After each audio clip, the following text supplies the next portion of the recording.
The hospital was alive with the usual chaos. Machines beeping, doctors rushing through hallways, and nurses exchanging hurried whispers. Amid all this, Nurse Evelyn Carter stood out. She wasn't just known for her skill, but also for her warmth, the kind that made even the toughest patients feel seen. That morning, as she glanced at her assignment sheet, one name caught her attention: Mr. Henry Whittaker. The other nurses had already murmured about him in hushed tones, calling him difficult, or worse, uncooperative. Some said he smelled terrible. Others claimed he hadn't said a single word since arriving. No one wanted anything to do with him. Evelyn sighed softly, tucking the clipboard under her arm. She'd been a nurse long enough to know labels didn't define people. Still, when she pushed open the door to room 214, she couldn't help but pause. There he was, a gaunt man lying stiffly on the bed, his clothes stained and torn, his face unshaven.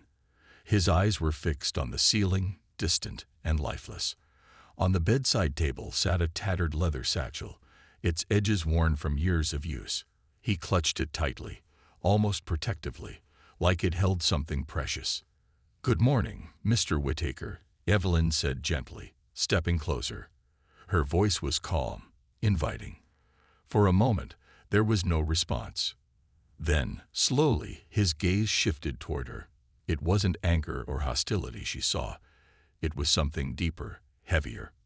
Pain, loneliness, and maybe, just maybe, a flicker of curiosity. She introduced herself, explaining what she was there to do. When he didn't reply, she didn't push. Instead, she moved around the room quietly, adjusting the curtains to let sunlight stream in, smoothing the blanket over his legs. Small acts, but ones meant to show she cared. At one point, she offered him a cup of water. He hesitated before taking it, his trembling hands brushing against hers briefly. It was a tiny gesture, but it spoke volumes. As Evelyn worked, she noticed things the others might have missed: the way his fingers tightened around the satchel whenever someone entered the room, the faint creases around his mouth that hinted at smiles long forgotten. This wasn't just a stubborn old man refusing help. This was someone carrying a weight too heavy to share. By the end of her shift, Evelyn hadn't gotten a single word out of him. But as she turned off the light and prepared to leave, she felt a strange sense of purpose. Something told her this patient wasn't like the others. Beneath the dirt, the silence, and the guarded demeanor, there was a story waiting to be uncovered. And if anyone could unravel it, Evelyn believed it would be her. Little did she know, sitting with this man would change both their lives forever. Over the next few days, Evelyn made it a point to spend extra time with Mr. Whittaker. She didn't rush in and out like some of the other nurses who only came to check his vitals or deliver medication. Instead, she lingered, finding small ways to connect. Sometimes, she'd sit quietly by his bedside, flipping through a magazine or jotting notes on her clipboard. Other times, she'd hum softly as she adjusted his pillows or straightened the blanket draped over him. Her presence was steady, comforting, a quiet reminder that he wasn't alone. At first, Mr. Whittaker remained distant, almost unresponsive.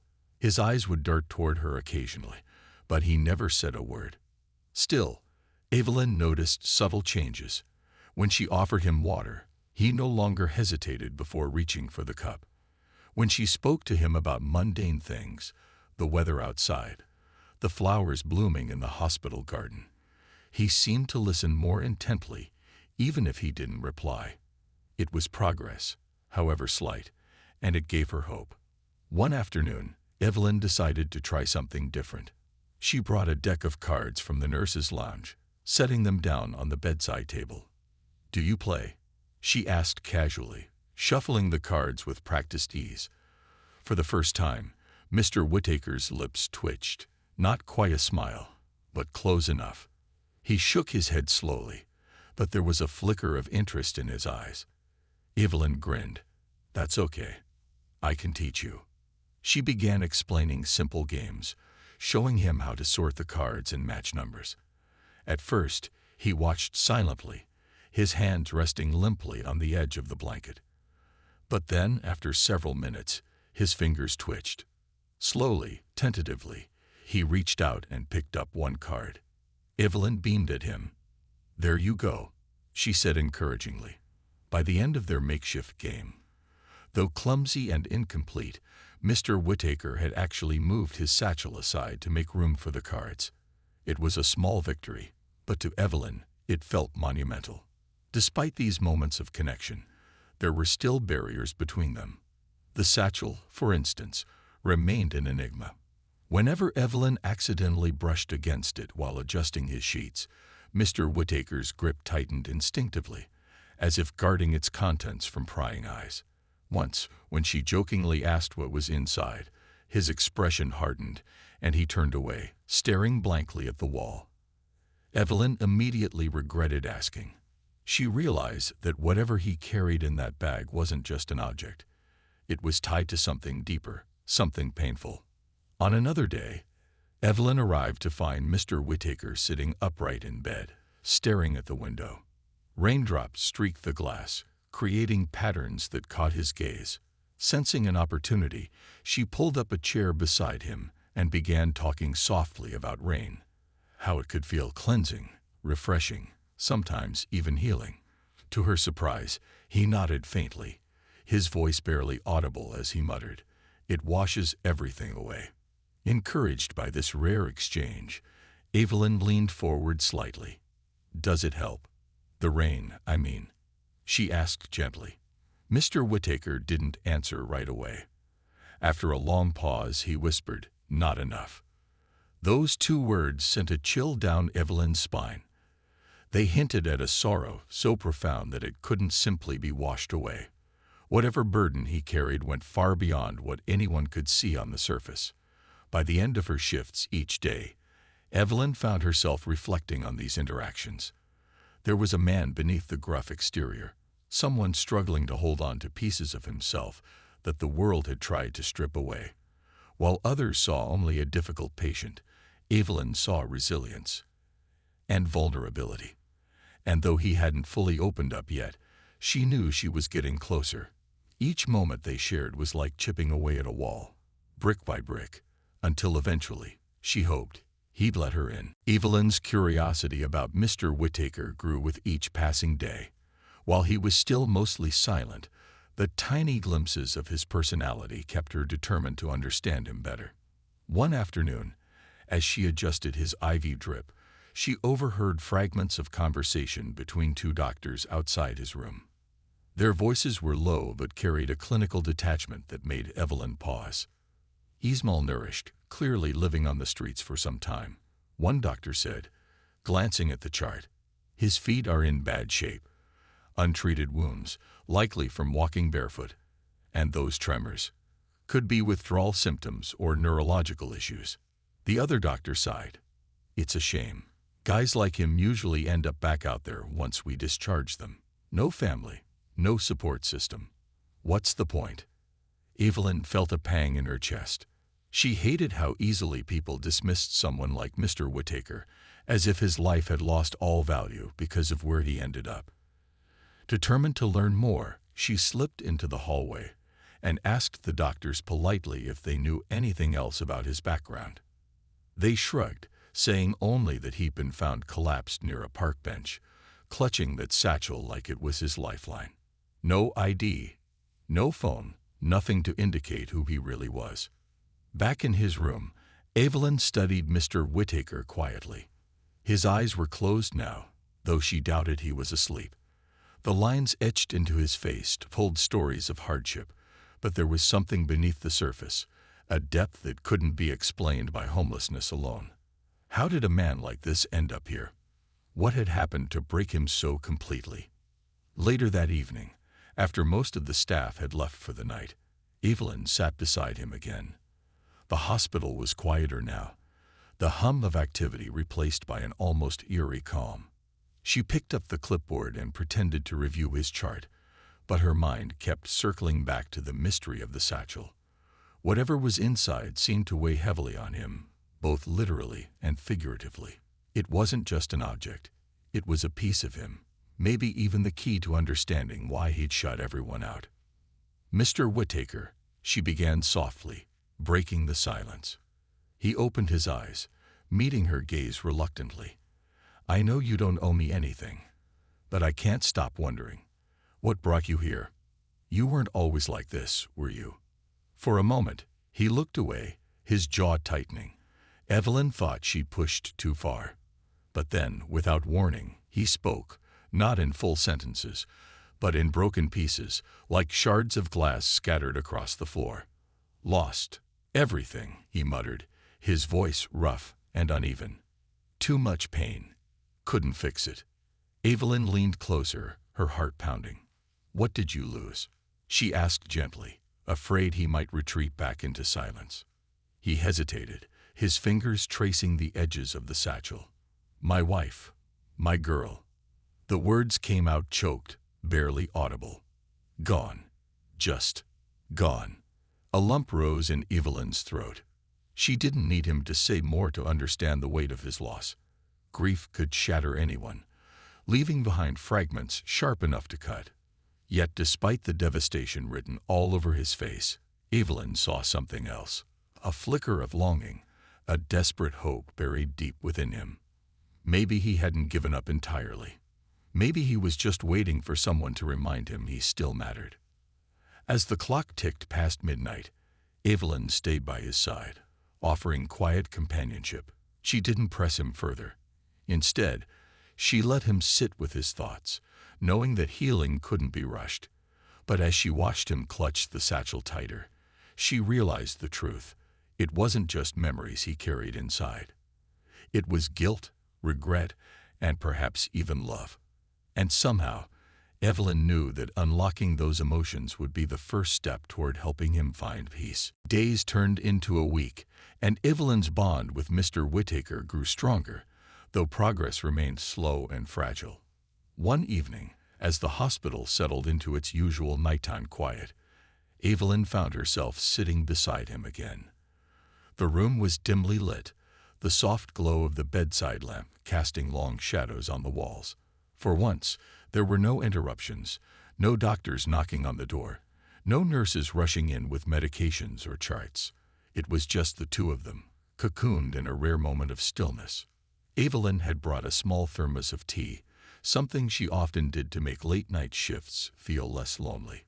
She poured a cup for herself and then, after a brief hesitation, offered one to Mr. Whittaker. To her surprise, he nodded faintly, accepting it with trembling hands. As he sipped the warm liquid, his grip on the satchel loosened slightly, as if the simple act of holding a cup gave him a momentary reprieve from whatever burden weighed him down. You know, Evelyn began softly, breaking the silence. You don't have to talk about anything you're not ready for, but I want you to know that I'm here. Whatever you're carrying, you don't have to carry it alone. Mr. Whittaker didn't respond immediately. His gaze drifted toward the window, where the city lights flickered faintly in the distance. For a while, Evelyn thought he might ignore her entirely. But then, almost imperceptibly, his shoulders slumped, as if the weight of years finally pressed too hard to bear. They're gone, he said suddenly, his voice thick with emotion. Both of them. My wife. My little girl. He paused, swallowing hard. Car accident. Years ago. Evelyn felt her breath catch in her throat. She'd suspected tragedy, but hearing it confirmed made her heart ache even more. She reached out instinctively, placing a gentle hand on his arm. I'm so sorry, Mr. Whittaker. That must have been unbearable. He nodded slowly, tears welling up in his eyes. I couldn't save them, he whispered, his voice cracking. I should have been there. Should have done something. Anything. His hands clenched around the teacup, knuckles white. But I wasn't. And now. He trailed off, unable to finish the sentence. Evelyn waited patiently, letting him gather his thoughts. When he spoke again, his words came haltingly, like pieces of a puzzle he'd kept hidden for too long. After they were gone, I fell apart. Started drinking. Lost my job, my home, everything. Didn't care anymore, just wanted to forget. His voice dropped to a whisper. But forgetting doesn't work. They're always there, in my head, in my dreams. His confession hung heavy in the air, raw and unfiltered. Evelyn felt tears prickling at the corners of her own eyes, but she blinked them away, knowing this wasn't about her. Instead, she focused on him, leaning forward slightly to show she was listening. "It sounds like you love them very much," she said gently. "And maybe loving them is part of what makes it so hard to let go." Mr. Whittaker looked at her then, really looked at her, as if seeing her for the first time. There was a flicker of recognition in his eyes, as if her words had struck a chord deep within him. "Letting go," he repeated, his voice barely audible. "Is that even possible?" "I don't know," Evelyn admitted honestly. "But I do know this. You're still here. And maybe being here means there's still something left to fight for. Something worth holding on to." For a moment, neither of them spoke. The silence between them wasn't awkward or uncomfortable. It was filled with understanding, a shared acknowledgement of pain and resilience. Evelyn noticed that Mr. Whittaker's grip on the satchel had tightened again, but this time it seemed different. It wasn't defensive or protective. It was almost reverent, as if he were cradling something sacred. As the night wore on, Evelyn stayed by his side, offering quiet companionship. She didn't push him to reveal more about the satchel or his past. Instead, she simply sat with him, letting him know he wasn't alone. By the time she left his room that evening, she felt a shift, a crack in the wall he'd built around himself. It was small, almost imperceptible, but it was there. And Evelyn knew that, bit by bit, they were getting closer to uncovering the truth, not just about the man he used to be, but about the man he could still become. The breakthrough came on a quiet morning, when the hospital was bathed in soft sunlight filtering through the windows. Evelyn entered Mr. Whittaker's room with her usual calm demeanor, carrying a tray of breakfast that she knew he probably wouldn't eat. But today felt different. His posture seemed less rigid, his gaze more focused. As she set the tray down, he surprised her by speaking first. "Open it," he said hoarsely, nodding toward the satchel. His voice was barely above a whisper, but the weight of his words filled the room. Evelyn froze for a moment, unsure if she'd heard him correctly. "Go ahead," he urged, his tone firmer this time. Her hands trembled slightly as she reached for the worn leather bag. She glanced at him for reassurance, and when he gave a faint nod, she carefully opened it. Inside were treasures from another life. Faded photographs, brittle letters tied with string, and a small wooden box adorned with scratches and dents. Evelyn's breath caught as she realized the significance of what she was holding. These weren't just objects. They were fragments of a man who once had a family, a purpose, and a story worth telling. Mr. Whittaker gestured toward the wooden box, and Evelyn picked it up gently. When she opened it, her eyes widened. Inside were military medals, their ribbons faded but still intact. A purple heart lay nestled among them, its tarnished surface glinting faintly in the light. Evelyn looked up at him, her expression a mix of awe and disbelief. "You were a soldier?" she asked softly. He nodded, his gaze distant. "Army. Served during the war." He hesitated before adding, "They called me brave back then. Said I did my country proud." His voice cracked, and he looked away, staring at the wall as if trying to escape the memories flooding back. But bravery doesn't mean much when you can't save the people who matter most. Evelyn listened intently, piecing together the puzzle of his life. The photos told part of the story. A younger Mr. Whittaker standing tall in uniform, smiling beside a beautiful woman and a little girl with pigtails. There were snapshots of birthday parties, picnics in the park, and cozy evenings by the fire. Each image painted a picture of happiness, love, and belonging, the kind of life that seemed unimaginable for the broken man sitting before her now. As Evelyn sifted through the letters, she noticed how tenderly they'd been preserved. Some were written in delicate handwriting, presumably from his wife, while others were childish scribbles signed with love from his daughter. Tears welled up in her eyes as she imagined the joy these words must have brought him, and the pain they likely caused after their loss. "I tried to forget," Mr. Whittaker admitted, his voice heavy with regret. "Threw everything else away. The house, the furniture, even my dog. But I couldn't throw this away, couldn't let go of them completely." He gestured toward the satchel. "This is all I have left." Evelyn placed a hand over his, her touch firm yet gentle. "These aren't just reminders of what you lost, Mr. Whittaker. They're proof of the life you lived, the love you shared. You don't have to carry this guilt forever. Letting yourself remember doesn't mean forgetting them. It means honoring them." For the first time since she'd met him, Mr. Whittaker allowed himself to cry. The tears flowed freely, silently, cleansing wounds that had festered for far too long.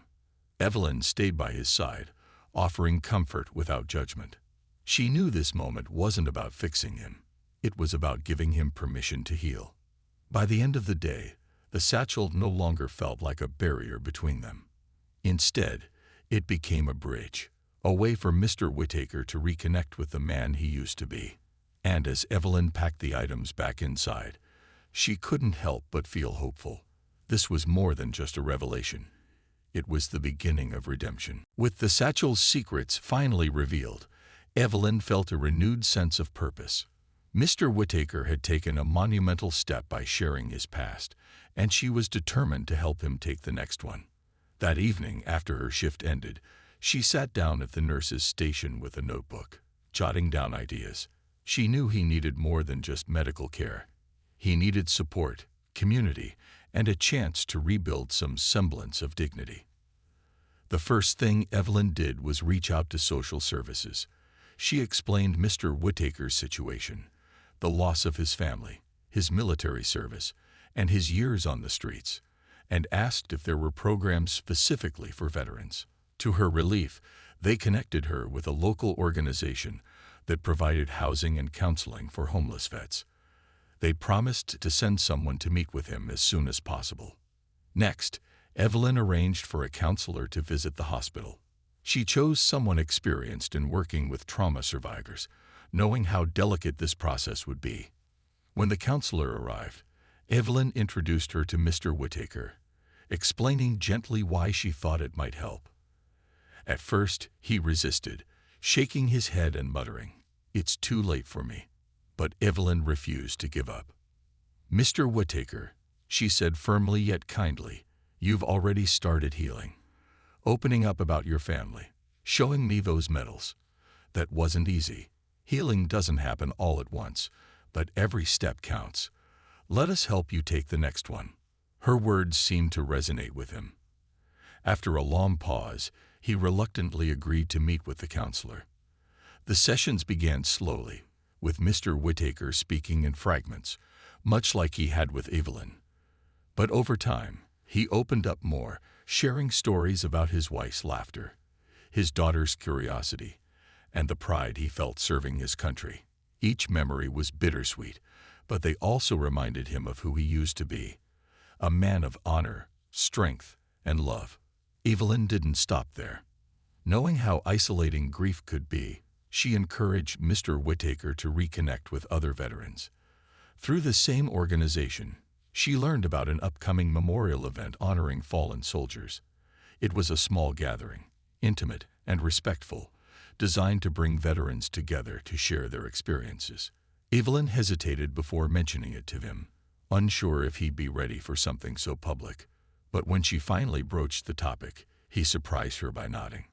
"I guess it's time," he said quietly, clutching the wooden box containing his medals. They deserve to be remembered. On the day of the event, Evelyn accompanied him, standing by his side as they walked into the hall. The room was filled with men and women wearing uniforms or pins signifying their service. Some were older, others younger, but all shared a common bond. As Mr. Whittaker entered, several people recognized him immediately. One man approached, his eyes lighting up. "Henry Whittaker, is that you?" Mr. Whittaker froze for a moment, then nodded shyly. The man grinned, clapping him on the shoulder. "We thought we'd lost track of you. "Good to see you, soldier." Others followed, welcoming him warmly, asking where he'd been all these years. For the first time in decades, Mr. Whittaker felt seen, not as a broken man, but as someone who had served his country with courage. Evelyn watched from a distance, tears brimming in her eyes. She realized this was more than just a reunion. It was redemption. By reconnecting with his fellow veterans, Mr. Whittaker was reclaiming a part of himself he buried long ago. And while the pain of losing his family would never fully disappear, he was learning to carry it differently, with grace instead of guilt. Before leaving the event, Mr. Whittaker turned to Evelyn, his expression softer than she'd ever seen it. "Thank you," he said simply, "for not giving up on me." His voice was steady, full of gratitude. Evelyn smiled, squeezing his hand. "I'll never stop believing in you, Mr. Whittaker. Never." The weeks that followed the memorial event marked a transformation in Mr. Whittaker that no one could have anticipated, not even Evelyn. The man who had once clung to his satchel as if it were a shield against the world now carried himself with a quiet dignity. He began attending group meetings at the Veteran Support Center, where he found camaraderie and understanding among others who had walked similar paths. Slowly but surely, he started piecing together the fragments of his life, rediscovering parts of himself he thought were lost forever. Evelyn continued to visit him regularly, though their relationship had shifted.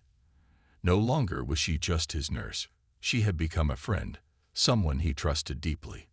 During one of her visits, she noticed a small notebook tucked into the pocket of his jacket. Curious, she asked about it. With a hint of pride in his voice, Mr. Whittaker explained that he'd started writing letters to his wife, his daughter, and even to himself. "It helps," he admitted softly. "Writing down what I feel, it's like letting go of some of the weight." Moved by his progress, Evelyn encouraged him to keep going. She also helped him explore new ways to honor his family's memory. Together, they planted a tree in the hospital courtyard, a symbol of growth and renewal. On the plaque beneath it, they engraved the names of his wife and daughter, along with a simple message: "Loved always, remembered forever." When the ceremony was over, Mr. Whittaker stood silently beside the tree, tears streaming down his face. But this time, they weren't tears of sorrow. They were tears of gratitude and peace. As Mr. Whittaker grew stronger, Evelyn couldn't help but reflect on her own journey. Helping him had reminded her why she became a nurse in the first place, not just to heal bodies, but to touch lives. Their bond had taught her the power of patience, empathy, and unwavering belief in someone's potential. Every smile he gave her, every word of thanks, reinforced her faith in humanity's ability to overcome even the darkest moments. One afternoon, as Evelyn prepared to leave the hospital, Mr. Whittaker stopped her. In his hand, he held a neatly folded piece of paper. "I want you to read this," he said, pressing it into her palm. Hesitant but curious, Evelyn unfolded it later that evening at home. It was a letter, a heartfelt note thanking her for seeing him when no one else would. He wrote about how her kindness had pulled him out of the shadows and given him hope when he thought there was none left. The final line brought tears to her eyes. "You didn't save me because it was your job. You saved me because you cared." And that makes all the difference. By the time Mr. Whittaker was discharged from the hospital, he was a changed man. Thanks to Evelyn's efforts, he moved into supportive housing provided by the veteran organization. There, he found stability and purpose, volunteering at the local VA center to mentor other veterans struggling with grief and addiction. Watching him step into this new role filled Evelyn with immense pride. He wasn't just surviving anymore, he was thriving. Their farewell was bittersweet. On his last day of the hospital, Mr. Whittaker hugged Evelyn tightly, his voice thick with emotion. "I'll never forget what you've done for me," he said. Evelyn smiled through her tears, reminding him that he had done the hard work himself. "You're stronger than you think, Mr. Whittaker. Always remember that." As he walked away, Evelyn felt a profound sense of fulfillment. Their story was proof that compassion could bridge divides, heal wounds, and transform lives, including her own. Though their paths might not cross often in the future, she knew their connection would endure, a testament to the extraordinary impact of choosing to see someone when others looked away. Months passed, and life moved forward for both Evelyn and Mr. Whitaker, but the bond they shared remained vivid in their memories. One crisp autumn morning, as Evelyn sorted through patient files at the nurse's station, a familiar envelope caught her eye. It was addressed to her in neat, careful handwriting she immediately recognized. Her heart skipped a beat as she opened it, finding a letter inside. "Dear Evelyn," it began, and already she could hear his voice in her mind. He wrote about his new life, the supportive housing community where he now lived, the friendships he'd formed with other veterans, and the sense of purpose he'd rediscovered through volunteering. "I'm helping others who feel like I once did, lost and broken," he explained. "It's not easy, but it feels right. Like maybe my pain has a reason now." He went on to describe how much her kindness had meant to him during those dark days in the hospital. "You didn't just see me. You saw past everything I tried to hide. You reminded me that I'm still worth something, even after all I've been through." His words were heartfelt, raw, and deeply moving. Toward the end of the letter, he added, "If you ever doubt why you do what you do, remember this. You saved more than one life. Mine is proof enough." Evelyn read the letter twice, tears streaming down her face. She hadn't expected such an outpouring of gratitude. But it wasn't just the words that touched her. It was knowing that her actions had truly made a difference. She tucked the letter into her bag, carrying it with her throughout the day like a cherished keepsake. A few weeks later, Evelyn received another surprise. While attending a local charity gala honoring healthcare workers, she spotted Mr. Whitaker sitting among the crowd. When their eyes met, he stood up and walked over to her, smiling warmly. Gone was the disheveled man she'd first met. In his place stood someone renewed, clean-shaven, wearing a neatly pressed suit, and radiating confidence. They embraced tightly, exchanging updates about their lives. "I wanted to thank you again," he said, holding up a small plaque engraved with the names of donors to the Veteran Support Center. "This year, I donated part of my disability check to help fund programs like the ones that saved me. And I told them your name. I wanted you to know how much you inspired me." Evelyn felt humbled, her chest swelling with pride. Their connection had come full circle. Not only had she helped him heal, but he had found a way to give back, creating a ripple effect of kindness and hope. As they parted ways that evening, Mr. Whitaker promised to stay in touch, saying, "You'll always be family to me, Evelyn." Back at the hospital, Evelyn reflected on everything that had transpired. Helping Mr. Whitaker had reminded her of the profound impact one person could have on another. His journey from despair to redemption wasn't just his victory, it was hers too. Every moment spent sitting quietly by his bedside, every word of encouragement, every act of compassion had mattered more than she realized. Years later, when Evelyn looked back on her career, she often thought of Mr. Whitaker. He became a symbol of resilience, a reminder that no matter how far someone falls, there's always a chance to rise again, with the right support and belief. Their story wasn't just about healing wounds. It was about bridging divides, building trust, and proving that humanity shines brightest in moments of vulnerability. And so their unlikely friendship endured, a testament to the power of seeing someone when others turn away, of choosing compassion over judgment, and of believing in the possibility of renewal. For Evelyn and Mr. Whitaker, it was never just about saving a life. It was about restoring hope and leaving behind a legacy of love that would inspire others long after their paths diverged.